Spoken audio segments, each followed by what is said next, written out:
Power does not punish the ruthless. It rewards them. Look at the world carefully. The ones who rise fastest are never the ones who play fair. They smile, they shake hands. But underneath they calculate, they treat kindness as camouflage. They speak of principles while they quietly sharpen their blades. And you've been taught to fight with rules. You've been told fairness makes you honorable. But fairness is a leash. It keeps you predictable, while others less talented, less worthy, cut ahead because they have no such leash. Machiavelli understood this centuries ago. He wrote for men surrounded by enemies, men who could not afford to hesitate. He taught them how to bend loyalty, how to weaponize virtue, how to win without apology. Those lessons are not old, they are eternal. This is not about becoming cruel for its own sake. It is about survival. It is about never letting another man's sense of morality decide your fate. The world respects results, nothing else. So stop asking what's fair. Start asking what works. Because if you won't take what's yours, someone weaker but bolder will. You've been conditioned to believe that strength lies in fairness, that decency will eventually be rewarded. But history tells another story, a colder one. Every empire, every dynasty, every corporation that dominates today was built not on fair play, but on advantage ruthlessly taken. Power is not a debate. It is not an arena where men win by following the rules. It is a silent war where only those willing to do what others won't survive. The world does not reward virtue. It rewards leverage, and leverage is rarely earned by being nice. Think of the people who outrun you in life. They aren't always smarter, stronger, or more disciplined, but they have one quality you refuse to develop: the willingness to cut ties, to act without hesitation, to choose results over reputation. While you stall, questioning whether something is right, they've already made their move. And when the dust settles, no one remembers who played fair. They only remember who won. Machiavelli warned princes never to rely on the goodness of others. Human beings are driven by fear, greed, and ambition. Even those who appear noble serve themselves first. If you refuse to acknowledge this, you will be blindsided again and again. Ruthlessness is not blind cruelty. It is discipline. It is clarity. It means doing what is necessary without drowning in guilt or hesitation. A ruler who refuses to be ruthless is not merciful. He is weak, and weakness in power is a crime that others will punish. The first step is accepting a brutal truth. Fairness is a myth told to keep you obedient. Look at any workplace, any government, any battlefield. Do the honest and generous rise to the top, or do they get used, discarded, and forgotten, while the cold and decisive carve out power? Stop lying to yourself. Stop believing the world will respect you for following rules you didn't even write. If you wish to be free, if you wish to command rather than serve, you must let go of the childish belief that people will treat you as you treat them. They won't. When you stop expecting fairness, you stop being shocked by betrayal, you stop wasting energy on outrage, and you start preparing. That is the first weapon of the ruthless, understanding reality exactly as it is, without illusions, without sentiment. Do not confuse this with becoming a villain. You do not need to be openly cruel. In fact, the most effective power is quiet, invisible. You do not announce ruthlessness. You simply act when others hesitate. You choose decisive moves over endless moral debate. You learn when to strike and when to smile while hiding the blade. From this moment on, your question must change. Stop asking, "How can I win while staying good?" and start asking, "How can I win?" Period. Morality is a luxury for those who already hold power. For everyone else, it is a cage. Machiavelli wrote, "It is better to be feared than loved if you cannot be both." But he also understood that fear does not mean open terror. It means respect. It means no one doubts your willingness to do what is necessary. That is what ruthlessness creates, not chaos, but authority. History is littered with the corpses of men who tried to be good. They believed decency alone would shield them. They assumed that if they harmed no one would harm them. But the world does not operate on moral balance. It operates on power, and power is drawn to boldness, not goodness. Look around. The people who advance fastest are rarely the purest.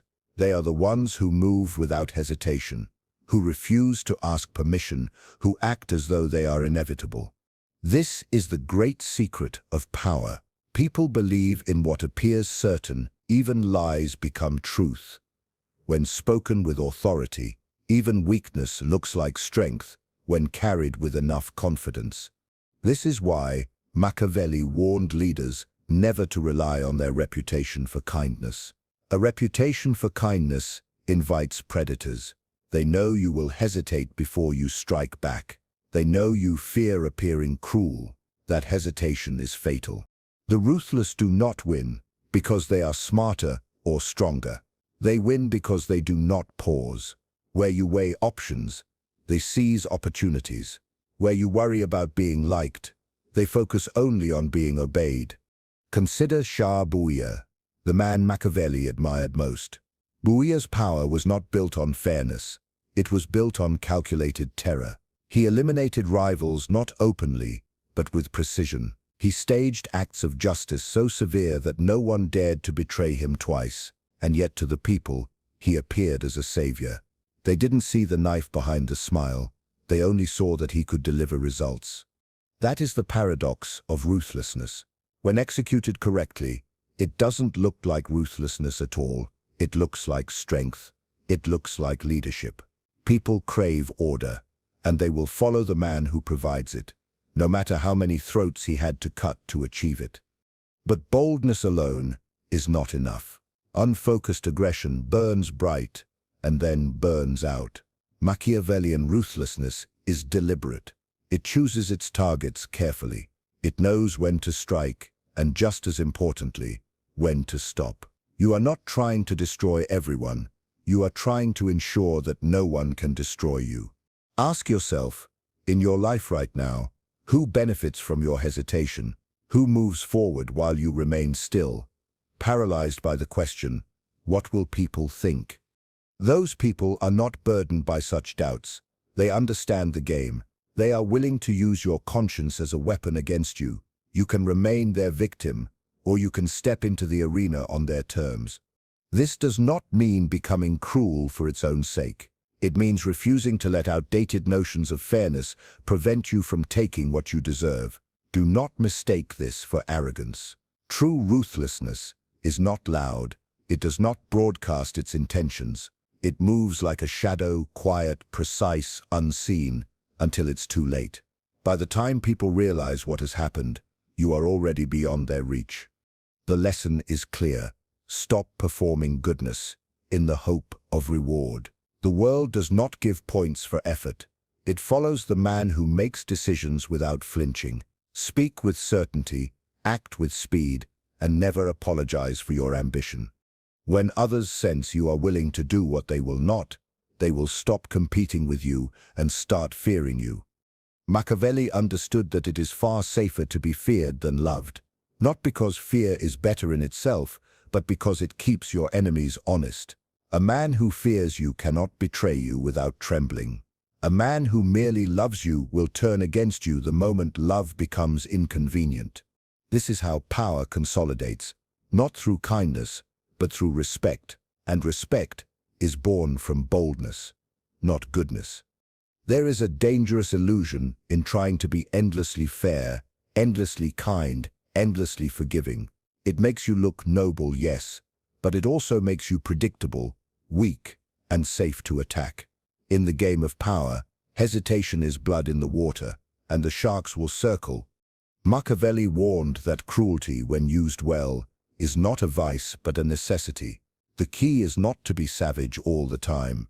It is to be precise. The weak man lashes out blindly, punishing everyone around him in bursts of anger. The powerful man is patient. He waits, watches, and chooses his moment carefully. When he finally acts, his strike is so sharp, so absolute, that no one dares challenge him again. Strategic cruelty is not endless violence. It is concentrated violence, a single decisive blow that removes the threat permanently. History is full of leaders who failed because they tried to appease enemies instead of destroying them. They spared opponents who later returned stronger. They punished in small doses, creating resentment without fear. They were merciful at the wrong time and merciless when it was already too late. Mercy is admirable, but only when you're in complete control. Otherwise, it's an invitation to be betrayed. When someone challenges you directly, do not respond with half measures. Do not wound your enemy. Eliminate them. A rival who survives your blow becomes bitter, patient, and determined to see you fall. Far better to end the matter decisively and make an example so strong that others will think twice before daring to test you. The appearance of cold resolve does more to protect you than 1,000 friendly smiles. But cruelty must be intelligent, never emotional. If you punish out of anger, you make mistakes. If you strike out of fear, you reveal weakness. Strategic cruelty is not about rage, it is about control. You act not because you are overwhelmed, but because you have calculated that this one brutal move will prevent 10 future problems. In your own life, this principle holds true in smaller, subtler ways. Cut off toxic people completely instead of tolerating them in small doses. Fire the employee who openly undermines you instead of giving endless warnings. End a betrayal so thoroughly that no one dares repeat it. One clean break sends a clearer message than a dozen petty retaliations. When others see that you are capable of acting decisively, capable of being cold when necessary, they will treat you with caution. Your reputation will do most of the work for you. People will think twice before crossing someone who is not afraid to take a hard action. And that, ironically, means you'll need to use cruelty less often. Like a drawn sword, its mere presence keeps the peace. The greatest rulers of history were not those who never used cruelty. They were those who used it once, at the right time, in the right way, and then ruled in relative calm because no one wanted to provoke them again. They understood that power demands both a velvet glove and an iron fist, but the fist must be real, not symbolic. In your pursuit of strength, stop trying to win people's approval with endless fairness. The masses do not truly respect those who are always nice. They respect those who are strong enough to enforce their will. Your task is not to be loved, it is to be feared, just enough that love becomes optional. Strike rarely, strike hard. And when you strike, do it so completely that the enemy cannot rise again. This is not brutality for its own sake. It is discipline, it is efficiency, and it is survival. Mercy has its place, but only when it costs you nothing. Power does not only live in what you do, it lives in what others believe about what you do. If you dominate the story, you dominate reality. Kings have fallen, not because they were weak, but because they let their enemies write the tale of their weakness first. The masses rarely see the truth.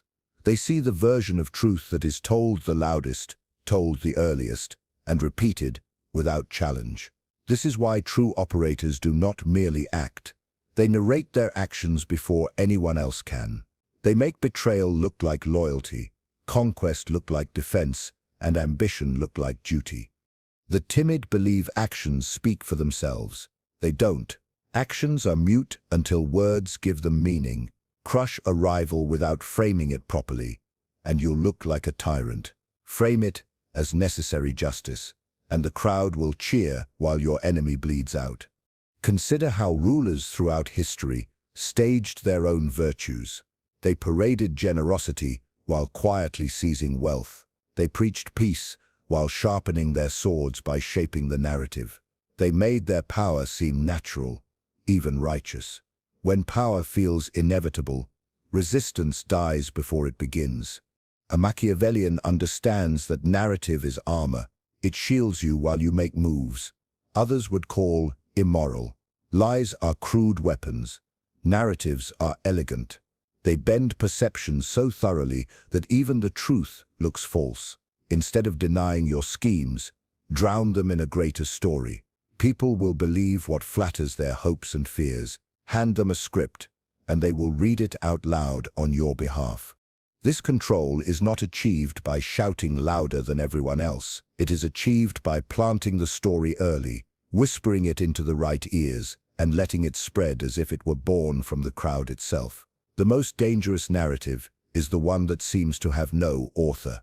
If they can't trace it to you, they can't fight it. Enemies will try to expose you. Let them, if you've shaped the story well enough. Their warnings will sound paranoid, even unhinged. You don't destroy their accusations with counter-arguments. You destroy them with ridicule and doubt. Turn their truth into a joke, and they'll choke on their own outrage. Do not only control how you are seen, control how your enemies are seen. Make them appear reckless before they act, greedy before they take, and cruel before they even lift a finger. Then, when they finally move against you, the world will nod and say, "We knew it all along." Their actions will confirm your story, not theirs. In this game, every action must have a shadow, a carefully crafted tale attached to it before it leaves your hand. If you give others the space to define your moves, you've already lost half the battle. Remember this: power is not seized once, it is maintained daily through perception. You may crush one rival, but if you let the story paint you as dangerous to everyone, you will unite all enemies against you. Craft the tale so that your rise looks inevitable, and your enemies look suicidal for resisting. Make them fear the crowd's judgment more than your blade. When you master narrative, you can even retreat without looking weak. You can lose ground and convince the world it was part of your plan. You can betray allies and have them thank you for the lesson. You can do anything, as long as you decide what it means before anyone else can. Power doesn't belong to the person who makes the move. It belongs to the person who decides what that move costs. Most men scramble to control actions. Who does what? Who says what? Who goes where? But the truly ruthless control the aftermath. They sit in the shadows, shaping the penalties, rewards, and narratives that follow.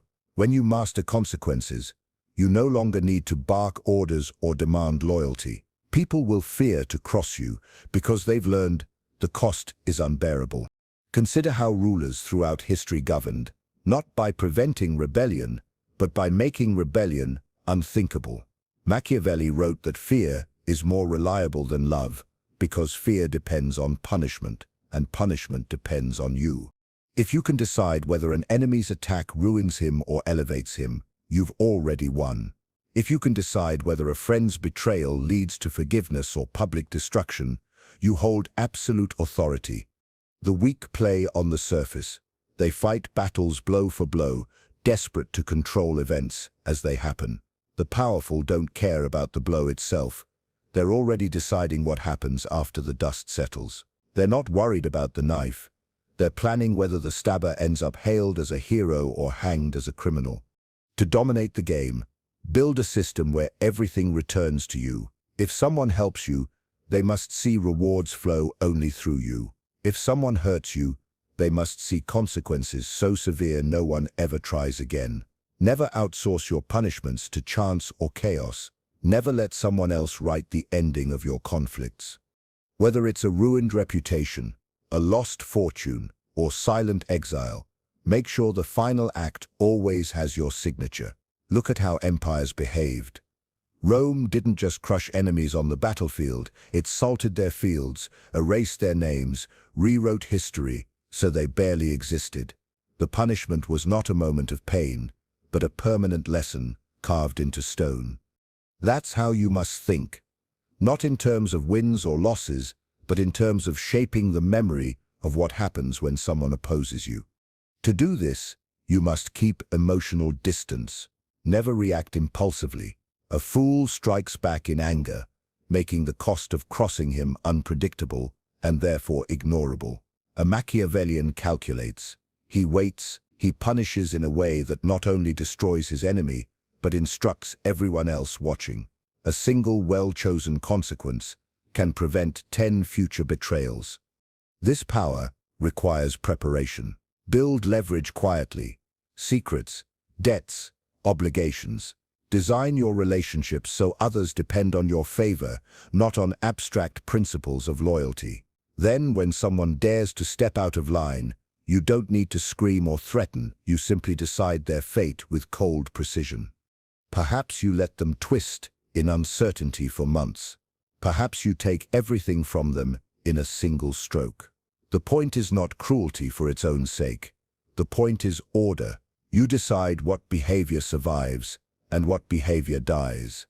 When people learn you control consequences, they stop worrying about whether you're right or wrong.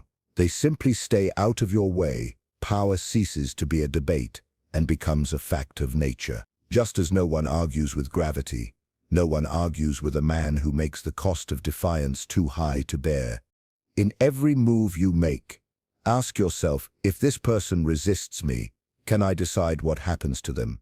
If the answer is no, you're still playing the surface game. If the answer is yes, you've reached the deep game, the level where Machiavelli's princes ruled without needing to raise their voices. Controlling consequences is not about appearing ruthless. It's about quietly ensuring that every road leads back to you, and only you decide whether that road ends in reward or ruin. If you're ready to stop living like prey, sharpen your mind and become untouchable, then stay with this channel. Every week we dig deeper into the strategies that separate rulers from the ruled. Like this video, share it with someone who needs to hear the truth, and subscribe so you never miss the next lesson. Because the world is not getting softer. And if you don't learn to be ruthless, someone ruthless will learn to control you.